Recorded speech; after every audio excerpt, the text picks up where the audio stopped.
শক্তি চট্টোপাধ্যায়ের কবিতা পাঠ। আজকে প্রথম কবিতাটি নামছে মেঘ। কার্নিশের গা থেকে গুঁড়ি মেরে নামছে মেঘ, খসছে পলেস্তারা, খসছে চুন, মাটি, বালি।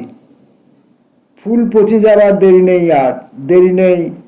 মানুষের মাথা ভর্তি ছাদ কুড়ো পড়ছে, দোকানে দোকানে তা বেচে রূপো করার জন্য যথেষ্ট ভিড়। এই যথেষ্ট শব্দের অর্থভেদে একতলার উপর তাসের গোলামের ঘর উঠছে। গোলামের কবিতা ভারী আশাব্যঞ্জক ভাষায়, পাটে পাট, কড়া ইস্ত্রি, রং মিলিয়ে রিফু, হাতে শুকতলা। সম্পাদক পা দোলাতে তোলাতে সেই শুকতলার রং পছন্দ করেন। বলেন, তোমার উরুর পাশে কাত করা লবঙ্গ লতিকার ভার আজ থেকে তোমাদেরই ওপর।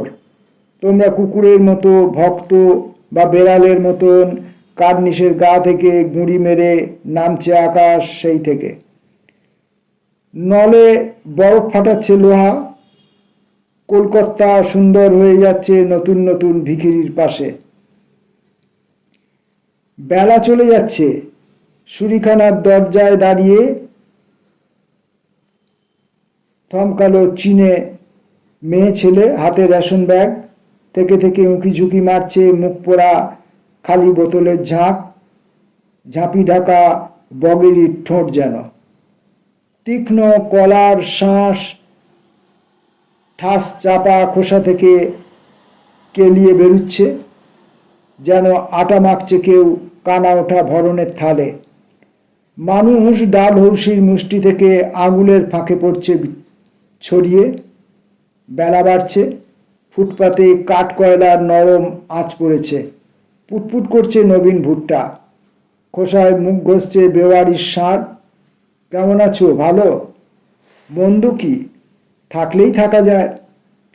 চীনে বাদামের খোসার মধ্যে এককালের কবিত্ব ছিল, আজ নেই। আজ খোসা পেলে খোসা চিবোয়। ময়দানে অমলা দেবীর প্রচ্ছদের ছবি, ঘাসের শীষ দাঁতে কাটে মুনিয়া, আশা মুনিয়া। ঘাস বীজে পেট ভরাচ্ছে দুর্দিনে।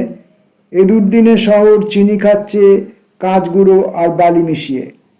কড়া মাঞ্জা ধরছে সুতোয়, গুড়ি কাটবে কাটুক। লটকে নিতে অনেক আকাশে ভাসন্ত, একটুখানি খাবে, একটু গোঁত্তা মারবে, তাহলেই কাম ফতে। এতখানি বয়সেও গা ঘামল না। কুড়িয়ে বাড়িয়ে চলছে দিন। ডানেরটা বাঁয়ে আসছে, বাঁয়েরটা ডানে। কোনো মানে নেই। বাঁচা মরা দুটোই একত্র। আর কিছুদিন থাকলেই ভালোবাসা যেত। খুব একটা কঠিন কাজ কিছু না, সন্তান হতো। আর একটুক্ষণ শুয়ে থাকতে পারলেই হেস্ত নেস্ত হয়ে যেত একটা। তারপর টলমলো কটা দিন, রাত্রিরে লোকটা আর দিন দুপুরে ওই ন্যাংটো পুত্তুর, দুজনে দুটো সাঁকোর উপর দিয়ে হাঁটছে, ক্রমাগতই হাঁটছে। এভাবে হাঁটতে হাঁটতে হাঁটতে হাঁটতে তার সঙ্গে দেখা।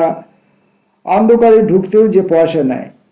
হাত বাড়িয়ে বলে, ব্যবস্থাপত্র ভালোই, চটপট ঢুকে পড়ো। পা থেকে মাথা পর্যন্ত ঢাকতে একটা মাত্র চাদর থাকলেই যথেষ্ট।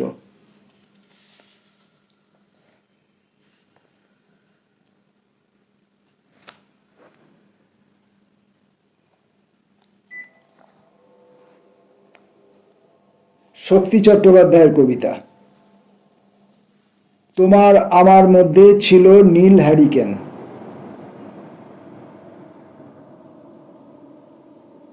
এ ঘর তখন ছোট ছিল, এ ঘর তখন ছোট্ট ছিল, অনেকটা ঠিক তোমার মতন। মলিন ছেঁড়া জামার মতন, দু একটি পা নামার মতন ছোট্ট ছিল। এখন অনেক বদলে গেছে। কাঁঠাল কাঠের চৌকি বদলে হয়েছে খাট, কুঁড়ে ঘরের দরজা সরে জোড়া কপাট।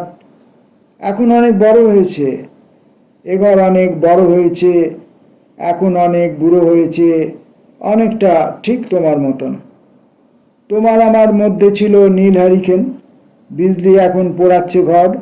তোমার আমার মধ্যে ছিল অগ্নিসাক্ষী ভয়ের পাথর, এখন পাথর গুঁড়িয়ে গিয়ে করছে মাটি। তোমার খেলা বলতে ছিল চু কপাটি, এখন খেলা বদলে গেছে, খেলা একার। তোমার আমার ছোট্ট সে ঘর, আজকে দেখার সময় পেলাম, ছোট্ট সময়। আমি ছিঁড়ে ফেলি ছন্দ তন্তুজাল।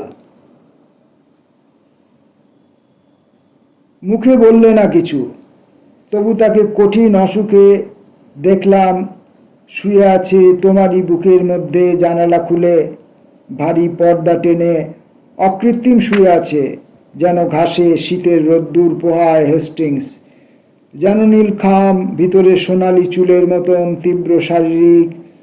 তবু প্রকাশিত করনি, লুকিয়েছিলে, কিংবা তাকে বলেছ শত্রু নেই। প্রকৃত এখান বোবার কোনো কোনো কিংবা দেরি আছে। প্রকৃত এখান বোবার কোনো কিংবা দেরি আছে। এই লাইনটা বোধহয় বুঝতে পারছি না, বোধহয় জানি না। তবু প্রকাশিত করনি, লুকিয়েছিলে, কিংবা তাকে বলেছ শত্রু নাই। প্রকৃত এখান বোবার, প্রকৃত এখান বোবার কিংবা কোনো দেরি আছে।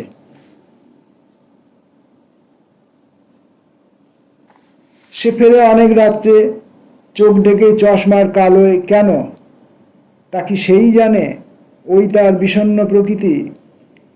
আমি ছিঁড়ে ফেলি ছন্দ তন্তুজাল, যাকে বলে মায়া, যেন কাঁথা নকশা ভরা নক্ষত্রের গোপন সম্পদে ঈর্ষা করে। ভাঙি শব্দ আর করি অকর্তব্য কাজ। বুঝতে পারি না কেন আজই বলি বিষাক্ত ঘটনা। এবং যে শুয়ে থাকে বিছানা জুড়ে, সে দেখায় যাও, চলে যাও। এই শয্যা যখন আমার অধিকৃত ক্লান্তি। ওগো রাজেশ্বরী, ওদের অক্ষম পাকশাট আমাকে না শুনতে হয়। প্রেমে গদগদ ভবিষ্যৎ, কান ফুটো করে যদি সেই ভয়ে পাথরের কাছে কথা আছে সাড়া দাও। এই বলে পাথর হয়েছি অত্যন্ত আপন। এখন তোমার চেয়ে ঢের দূরে, শব্দের ভিতরে প্রাণপণ ঢালি, রং ঢালি, যেন জল নবীন চারায়। বাঁচাতে তো হবে তাকে, মহান জীবনে টানতে হবে। সুতরাং দূরে গিয়ে পাথরের শব্দের ভিতরে প্রাণপণ রং ঢালি, প্রাণপণ আতিশয্য নয়।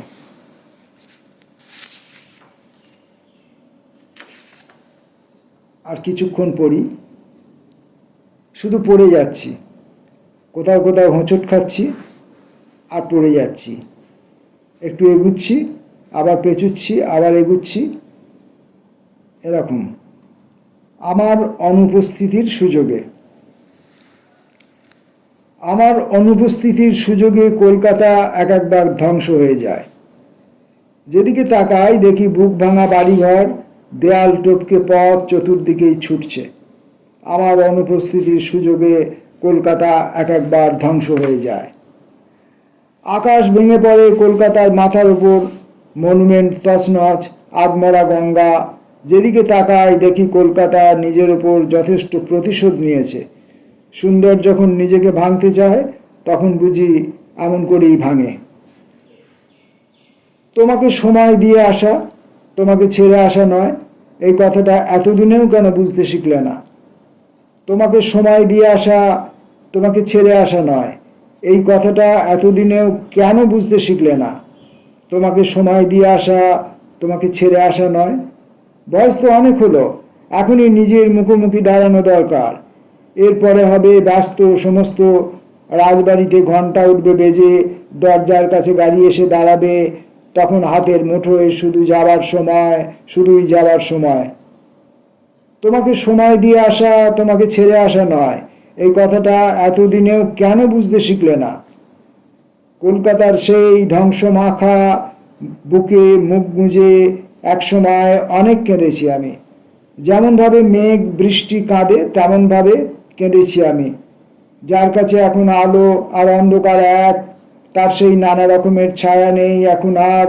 উঁচু নিচু তেমন নেই, গাড়ি বারান্দা, অটোমোবাইল, সংবাদপত্র, বদলি, স্টেশন মাস্টারের মতন পুরনো জায়গা ভেঙে আজ সে কোথায় যেন নতুন স্টেশন চলে গেছে।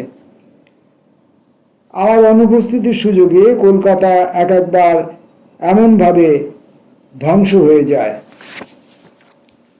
এই পর্যন্ত।